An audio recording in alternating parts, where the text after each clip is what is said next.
All right. Hello, everyone, and welcome once again to another episode of the More Than Muscle podcast. It's me, your boy, trainer Greg McBride, aka the Dad Bod Destroyer.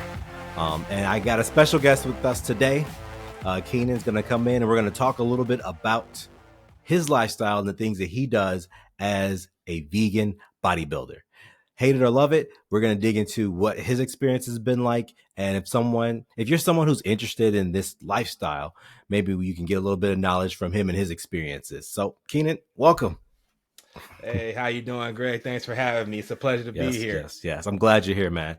I just want to give people a quick introduction, basically. Well, how I was introduced to you.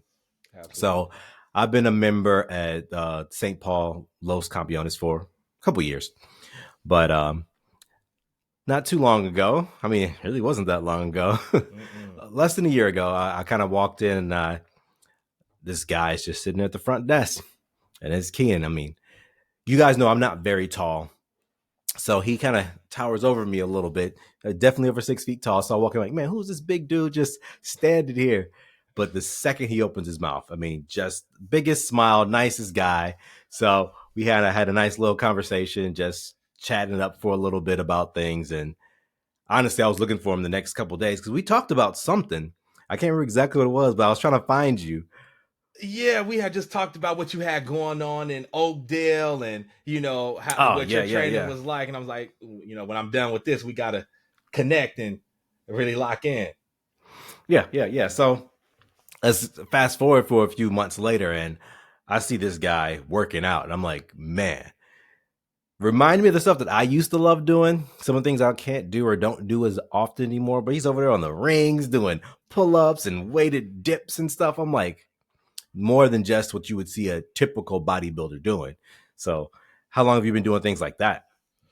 Man, well, I came across doing the rings maybe close to a year ago. And I had came across somebody on the internet who was just doing weighted pull-ups and weighted dips and calisthenics. And I was like, oh, that seems like something I would really want to get into because the challenges, it's a completely different challenge than your typical conventional resistance training. You know what I mean? Say, for instance, you get up there and you do some dips. You might be a strong dipper. Like in my case, I consider myself a strong dipper. I got up on them rings and without anything attached to my belt, I was shaking. And my pull-ups, I'm really good at pull-ups too. And the stability is different, and just the way that the rings kind of adjust to your own anatomy, you can kind of twist them the way your body actually wants to go, and save them joints. exactly and it just gave me a whole entirely different new challenge. And from the first day that I tried it out, I'm like, yeah, this is it right here. And even more than just doing dips and pull-ups, pelican curls, ring push-ups, all types of other things. Are you doing some ring push-ups? Oh yeah, man, I was doing it all, And so I remember those times almost breaking my wrist. Oh man, it's crazy, and that's where the stability comes into play. You know what I mean? You get on there, you think it's the same as the floor when it's a completely different experience. And that's what I liked about it. Well, before we dig too much into your vegan lifestyle, I want you to just kind of break down some of the things you've been doing, because I've seen it. And I've been following you on Instagram, and over the past 7 months, I'd say I've seen the most. But you've had some big changes, and I look back and saw where you were before when you had your last cut, and from that to where you are now. Kind of tell us what's happened and what's that been like for you. Yeah, so just a quick backstory. Before I had came to Los, I had spent maybe 7 or 8 years at LA Fitness. And, hindsight is 2020. Looking back at it, during those 7 or 8 years, I was your typical guy in the commercial gym that was kind of spinning his wheels. And I wasn't even aware of that. I was in the novice phase for the first 8 years of my lifting career. You know what I mean? And I didn't know. But luckily, you do something consistently enough, you grow from it, especially in the weight room. And so I had put on size just from working out and being consistent. But I didn't really know too much about bodybuilding or building quality muscle or any of that. I started working out in high school because of basketball. And long story short, basketball. Yeah, and long story short, my coach seen me and he was like, "We need to get you in the weight room and to further your basketball game." And once I got in the weight room, the summer of my ninth grade year, uh, in that 3 months, I just came back a completely different person. And that's when I took to the weights. But at that time, I had a trainer, my basketball coach. And Yeah. after I graduated high school, it was just me on my own. And I just really didn't make as much progress as I could have made looking back at it. So fast forward all the way to January 1st of this year, I took a picture of my physique. Just I woke up one morning and I set my tripod up and Yes, sir. took a picture of myself. And I looked at my physique and I said, well, I look all right, but I could kind of shave off a little bit of body fat. He said, I could do better. I could do better. I could do better. And that was one of the first times I really took a picture of my physique with intent, just to see what was going on. And I had been wanting to get more serious about my training anyways before the first of the year. So I started just training a little harder and I seen results from that. So I'm like, it's been about a month or two of me doing this. Let me see what my physique looks like. And like I said I could probably shave off some fat. So mind you, I didn't really know what I was doing all the way up until that point. So I went on a typical crash diet, man. And didn't really track my calories, didn't even really know what my maintenance calories were. All I knew was one concept: calories in, calories out. And eat less and move more. And that's exactly what I did. So I started at 228 pounds. And during the course of 2 months, I had lost 30 pounds. And when I lost, yeah, it was fast. But let me tell you something, my quality of life was garbage. You crashed that fast. Sleep was just disrupted, very lethargic, no energy at all. And I'm an electrical lineman, so I'm in the air working on power lines. Yeah, it's not best. Oh, it was bad. And that's what really helped me cut the weight even that faster, is that I have a very labor intensive job. So not only was I doing 30 minutes to an hour of cardio, eating basically nothing, had to be focused on the job, and I'm up in the bucket and moving heavy stuff around and using all my strength to move whatever it is to point A to point B. So the weight just came off fast. And I'm still at LA Fitness. So around that time, about a month and a half in, that's when I noticed the changes. For the first time in my life, I started to see the striations in the chest, as you can see in the and before that, I had a 5-year hiatus off Instagram. So that's if you look back, my pictures only go to about March. When I got out of high school, I just quit social media. So I started my social media up to kind of track my lifting journey. And so what you see in the beginning of my Instagram, if you scroll all the way down, is after that cut. And so, like I said, I see the striations in my cut, the veins in the abs, the striated triceps, the skeleton death face, you can see my cheekbones. Yep. The prep face right there. The prep face. And I had no intentions of hopping on the stage, the feathers in the quads and just seeing all the sweeps. And so then that's when the compliments started coming in. People at LA Fitness like, man, I've never seen you like this. Like, you look crazy. Are you competing? This and that. Just the compliments started coming in. And I talked to a guy who was a bodybuilder at LA Fitness. And he's like, hey, man, you got the physique for it. Maybe you should try it out. And, I always knew I was all right at building muscle. I was always muscular, to the typical person, because I've been lifting for 10 years up until that point. And when I did that cut, even though I probably lost a ton of muscle cutting that drastically, it still showed the muscle I had built up until that point. Yeah, to give people a little bit of perspective, you said that you were 220, right? 228 or something? Yes, I was 228 when the cut started. Yeah, and how tall are you? Let these people know how tall you are so they can kind of see that frame. So I'm 6'3", 6'3" and a half, and with shoes on, I look even crazier if I got the right shoe on. But so at that point, I got down to 198. And I was just ripped and truly shredded, because there's a difference between being lean. I was lean before, and then I was truly shredded, like you said, prep.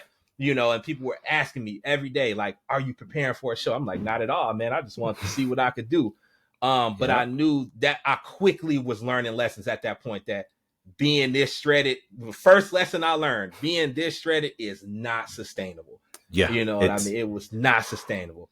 You what look I good. always want people to know is, like, you see these, we get caught up on the social media. You see it on Instagram, on Facebook, and TikTok, and these people post all these pictures. Yeah, some people can stay leaner, a little leaner throughout most of the year. But when you see people shredded, that's not year round. You may see pictures of them year round. They get shredded. It might last a couple weeks. They'll have 5, 6, 7 photo shoots, stock up a bunch of pictures, and just slowly trickle them out, because they're not looking like that all year. And don't let them fool you. And that's the smoke and mirrors right there. You know what I mean? And that's a whole nother rabbit hole. But yeah, like I said, at that point, I'm like, I look the best I've ever looked in my life, but this is miserable. You know what I mean? This is miserable. And my goal originally was 200 pounds.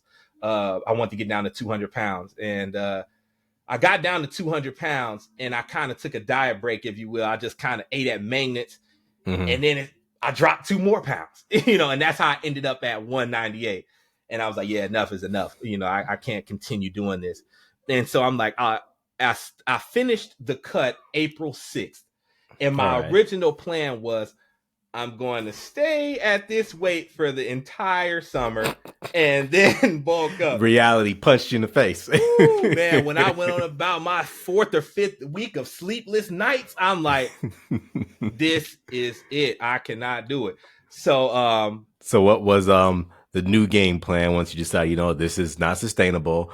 It looks great, but yeah, it's not something I could do year round, or even, what'd you say? You trying to do it for the rest of the year? I was trying to do that until maybe September, and it was April. You last through the summer. I got you. Yeah, through the summer. You know what I mean? And so my plan was, after I figured out this wasn't going to work, I'm like, at this point in my lifting career, I've always been very lean my whole life, playing basketball. You know what I mean? I've always been very lean, never put on much size. I wanted to be huge. You know what I mean? At this point, I want to be huge. I want to be big. And I wanted to actually put on a lot of pounds of quality muscle and size. And so I said, the bulk begins. I've never been, that was my first cut. I did that wrong, learn from there. But then I'm like, now this is going to be my first bulk. And I did tons and tons of research, just nights up, looking at, writing stuff down in a notebook. What can I do? Sir. And I have about 4 or 5 people that I would listen to on YouTube that resonated with me and my beliefs, and I would listen to what they had to say, and I kind of grouped up what they had in common. Took the good stuff. I mean? Exactly. So this was about a month of figuring out what I was going to do.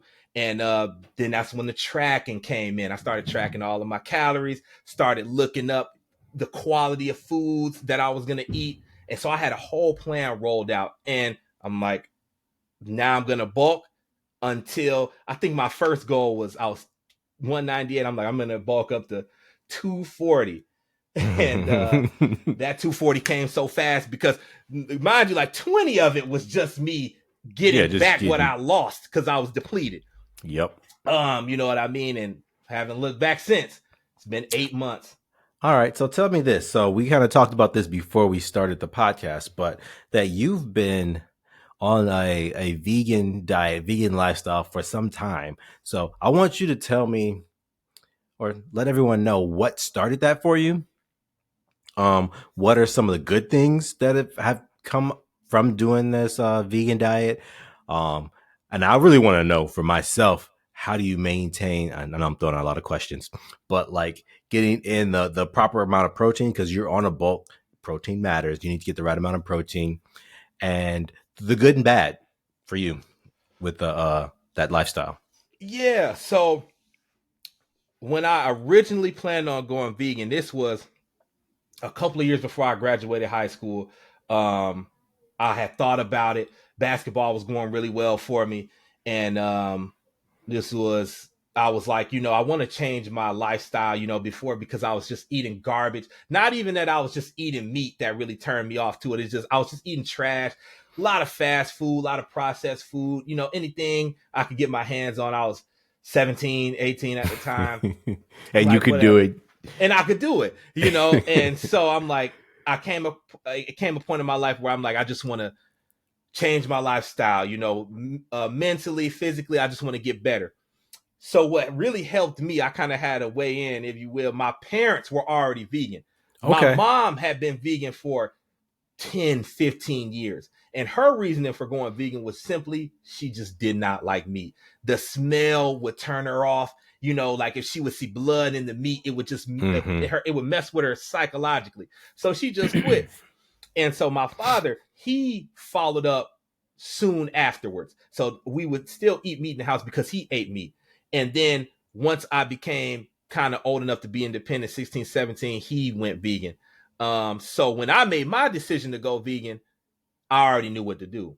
You know, Okay. I already seen what my mom had. She had plenty cookbooks. You know what I mean? She had already. Now I had tried some of the meals and they were pretty good. But I'm like, you know, I'm gonna stick to my diet, you know. And she would slowly try to change me, like, you know, give you some turkey bacon instead of this pork bacon. You know what I mean? Try this soybean burger instead of this beef burger. You know, Yeah. and I never knocked it. I'm like, it's all right. So when I finally decided to make the full transition, she just gave me all the knowledge that she had, passed me all the cookbooks, gave me all the recipes. So That's right then awesome. and there, I already knew what was going on. So my transition was easy. But the last day of me eating meat was actually the state fair. I said, I'm going to go to the state fair and I'm going to eat everything that I can. Because where else to pig out for the Oh man. finale than a state fair, the Minnesota Yes. State I'm Fair? about to say, for all you who don't know, I've been to some state fairs. I thought other ones were okay. Everyone made a big deal about Minnesota State Fair. You haven't been to a state fair until you've been to the Minnesota State Fair. And that's a I'm gonna just fact. say that. If you don't believe me, show up one year and find out. It's crazy. It's the final boss. So I go to the state fair and I'm talking about I'm eating everything they got on a stick. I mean, I'm eating cheese curds, I'm eating cookies, all the state fair stuff. And I said I'm done. And so at first it was starting off as like a 2 or 3 week trial. Mhm. And what came out of that trial, 2 or 3 week trial, turned into 8, 9 years later. I just I got a taste of it. And I'm like, this is something I can sustain. This is something that I can That's turn into a crazy. lifestyle. And here I am now. That's awesome. Um, and so all the way up until that point, you know, I will say I'm not one of those vegans that will just straight up tell you, you know, as soon as you switch to a vegan lifestyle, you're instantly healthy. Your skin's gonna change. You know what I mean? You're gonna morph into this, you know, this beautiful thing that, you know, you're gonna be so much better than you were before. Because unfortunately, nowadays, especially, there are fast food vegan restaurants. There are still processed vegan foods. Shoot, I was addicted to Oreos. Oreo is a vegan cookie. You know, a lot of people don't. A lot of people don't, and that kind of scared me because I'm like, if the cream ain't milk, then what is it? You know what There I'm you saying? go. And so that's kind of the lifestyle I was living while I wasn't eating any meat. And just to clarify, I don't eat any dairy, any red meat, any type of meat, no fish, nothing, just strictly plant based. And so, you know, there are a lot of unhealthy options still being a vegan. And that's kind of the path I was following. I eliminated fast food years before I became a vegan because eating it just made my stomach feel weird, made me feel real slow and sluggish. So I eliminated that before, but you know, I was still kind of eating bad as a vegan. And when I decided this year to really take bodybuilding serious and really change my physique, I really dived into the real healthy aspects of eating a vegan diet, the whole foods, you know, the unprocessed foods that only got one ingredient in them. Yeah, um yeah. and I haven't looked back since. But there are positives and negatives, like we just said, to doing this. I won't lie and say that, especially when you're bodybuilding, the protein is There we go. definitely Hit it. it's Talk about it. it's harder, guys. I'm tell you right off the bat, it's harder. Because okay, that's always my concern. So you talked about your mom being vegan. So I kind of was the same way. I don't know when it switched for my mom. I know I was in the house at the time, but she became vegetarian, Mm-hmm. and so she stopped eating meat. So it was the weird kind of thing to see You know, she'd have her own meals because everybody else is eating meat. It's just my mom. Yeah. And then my wife as well. It happened. You talking about your mom, how she said just the meat thing wasn't working for her. Mm-hmm. My wife had what is it called? A meat aversion when she was pregnant. So ever since she was pregnant with our son, she stopped eating meat. She said, like you said, the smell of it, the taste, just seeing anything, it just didn't feel good. She couldn't be around it. And so our son's 7 now. So for 8 years, pretty much, she's been so almost around the same time as you, but she's been out without it. So as I go around, you know, I've been doing meal plans and things and setting up things for my clients, and I even tried to help her from time to time. But it's more of a challenge. And I was even working with my mom for a while. I was like, okay, so partly I love to hear your perspective and how you're doing it, because it's almost like two extremes. Yes. You're cutting out a lot of you're cutting out the meat protein, which is the easiest, quickest source to get protein, but also trying to build muscle where you need a considerable amount of protein. So kind of break down, what are some of those like protein sources that you go to, ways that you try to construct meals to help you? Because you've already, like you said, how you blew past that 220. What are you up to now? I am 273 as of this morning. Yeah, goodness. This is the heaviest I've ever been in my life by 40, 50 pounds. That's awesome, man. How do you feel? You know, I feel pretty good. Especially in the gym. My strength feels limitless almost. Yeah, you're making me mad watching your numbers keep going up. I'm like, man, wait till I get my body healthy again so I can start lifting it. Shoot. Yeah, and you know, that's the good part about it. You know, my strength feels limitless. My recovery is crazy. Now, right now, my fatigue's built up a bit, you know, from this block, you know, regardless of what your diet's like. If you're training hard and heavy, you can't out-train your recovery. You cannot do it. The fatigue's going to build up eventually, and you're going to have to deload or tone it back. And that's kind of what I'm going through right now. I got about 2 weeks left of this block, and you know the fatigue is building up. But I feel really good. It feels like I'm almost growing every day. You know, that's crazy. I knew you were going to be pushing past 260. I know you already did. Yeah. So my curiosity, I want to know, what's your caloric intake right now? As of right now, I am consuming 5,600 calories. Yeah, I started this bulk at 3,000. Yikes. And at 3,000, I thought it was a lot. At 3,000, I'm stressing out like, how am I going to eat all this food, man? My goodness, man, you doing it. Hey, so now I really want to know, because I stress on it too. Like I get over 3,600. I'm like, when do I have time to eat? Yes. And that's the same thing I go through. I'm eating 5 to 6 times a day right now. And it's kind of demanding. You know, my life pretty much, good thing I love being in the fitness space and I love doing what I'm doing, because my life is kind of revolved around this. You know what I mean? When you're eating this much and you're taking your training serious and recovery, you got to think about certain things. Like, I can't be out too late. You know, or already 2 hours have passed, but it's time for me to eat again. You know, but keep meals on deck or be ready to get what you need wherever you're at. Ready. And so to answer your question about what I'm eating, yes, please, if you could tell us like a typical day or something. Yeah, so my protein sources, I'm eating a lot of tofu. All right, everybody, take notes on this. You know, I'm eating a lot of tofu. That's the staple. Tempeh. Seitan, which is vital wheat gluten. I eat a lot of lentils, beans. Edamame is a huge staple for me. Okay. A lot of nuts, nut butters, cashews specifically, and I eat a lot of seeds, hemp seeds, flax seeds, chia seeds. And what a typical day looks like for me, my first meal of the day, I eat 1,300 calories worth of oatmeal. Get it in. Yep. That's the first, you know, oatmeal. I do a cup and a half of that. I'm about to say, that's more than a cup for sure. I'm like, what is that, 2? But a cup and a half? Yes. Actually, it's probably 2, because at this point, I just like scoop. Yeah, I'm about to say, that sounds like close to 2 right there, my man. Yes. And, but that oatmeal, I put 2 bananas in there, strawberries, blackberries, blueberries, raspberries. I got maple syrup in there, hemp seeds, chia seeds.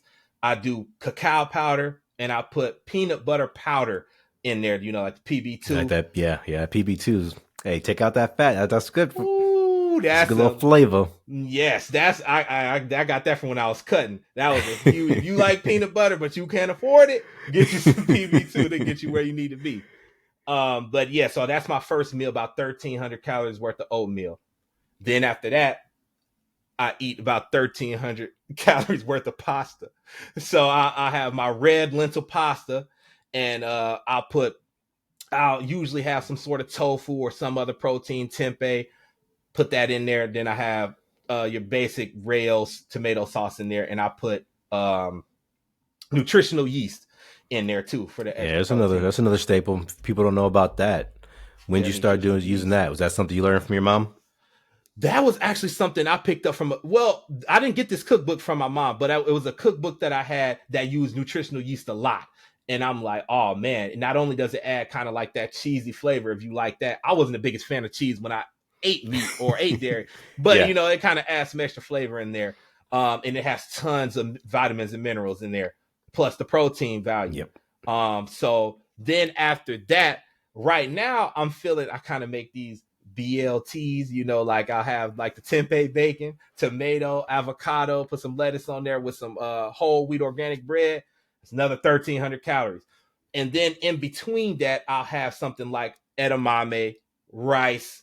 And then at the end of the night, I'll eat a pretty big portion of cashews. Because cashews, they really calorie dense, and I'll eat a big handful of that, and that's just a typical day. And by the end of that, I'll be at 5,600 in a protein shake, of course. I don't drink many of my calories. I only drink about 200 to 300 of my calories. Yeah, that's tough. That means you're eating. I'm eating everything, everything, and my diet is whole foods. So do you feel pretty full most of the day? Yeah, man. It's kind of crazy. I haven't been legitimately hungry I mean, in that's the nature of months. bulking. So Yes, and I'm pretty much full all day. But um, one thing that I'm fortunate about is that I can actually get that food down and I can digest it very well. that's Like awesome. I'm not like choking it down or Are you gagging. taking anything to help you digest your No, food? no, I don't. I eat a lot of kimchi. That helps me. There you go. I'll do it. A lot of my foods have a lot of prebiotics, probiotics in them that help me digest it. Okay. But with that being said, me eating a lot of leafy green vegetables, my fiber is through the roof. I'm like at 100 and something grams of fiber daily. You So know what it's I getting mean? through you. Oh, it's coming through. It's coming through for Yep. sure. No blockage. So See, now I'm on another question because you said a lot of food. Now, are you trying to hit a specific macro breakdown? yeah, so my diet is comprised of basically 60% carbohydrates. And Mm-hmm. then I got about 20% fat, and then another 20% is my protein. Because And I so was curious about that. I mean, yes, you're bulking. You're going to have a higher carb no matter what. You need yes. that. Some people like a little bit higher fat. So again, it's easier to get more calories. So I was kind of wondering how your breakdown is because that's a lot of calories, Yes. and you're still needing protein to build muscle, but that's not your energy source. So it's not your primary source of energy.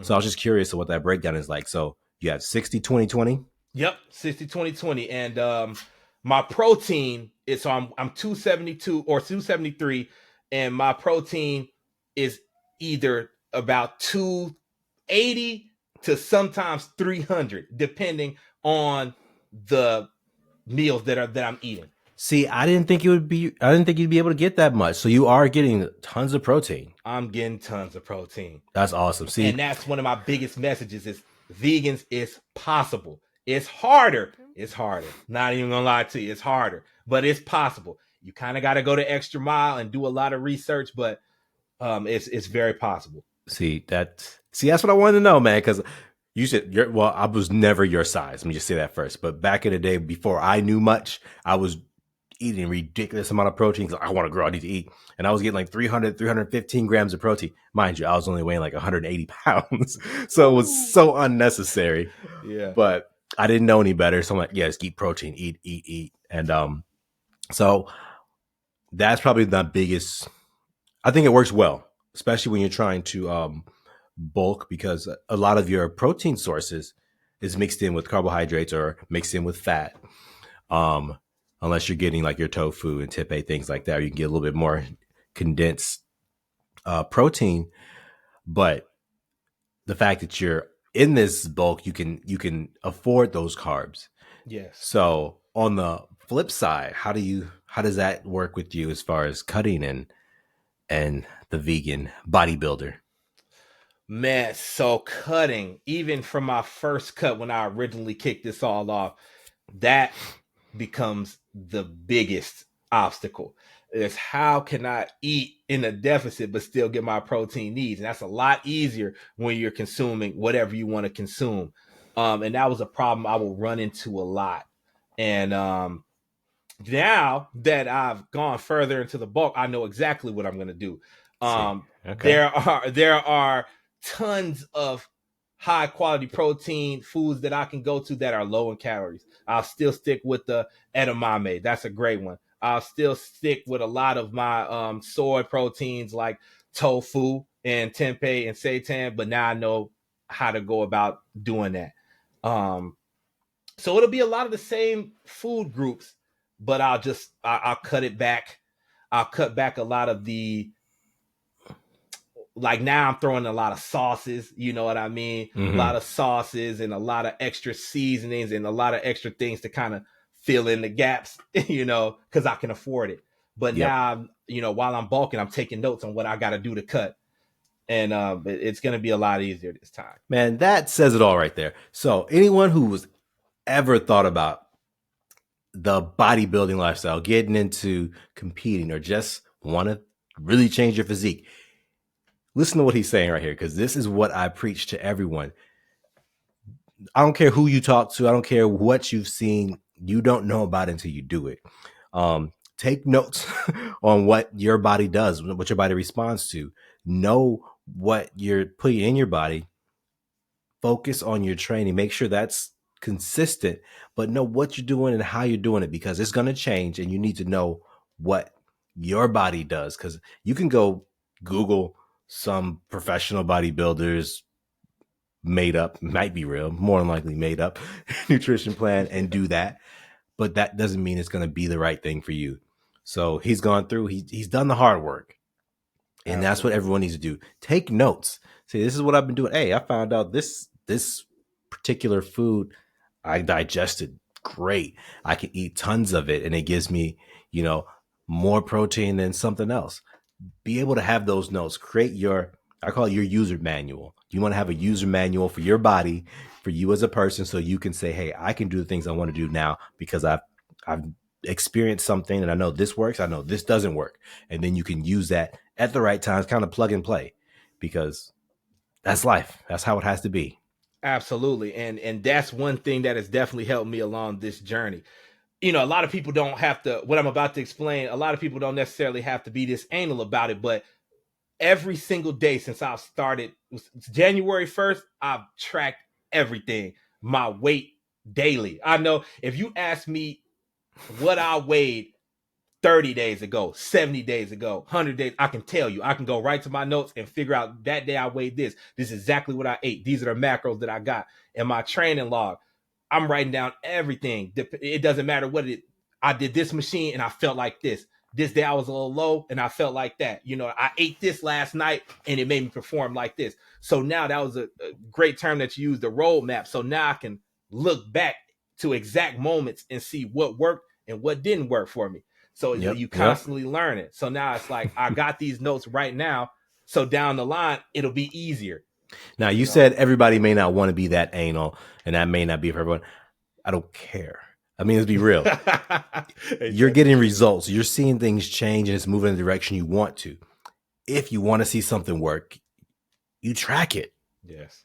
You want to be able to, anyone who's like investing their money, they're not just throwing money somewhere and say, "What? Let's see what happens." No, you're seeing how's the market changing. What can I do? What can I change? What worked well this time? Your bank accounts, your performance at work. They're checking out what you do and how you do it.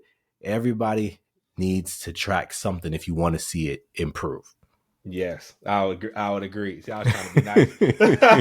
I was trying to be nice, but yeah, that's You exactly. reminded. There's a guy that I used to know back at Lifetime when I was out there, and you're talking about how you can look back over, especially over the past year or so. This dude had tracked.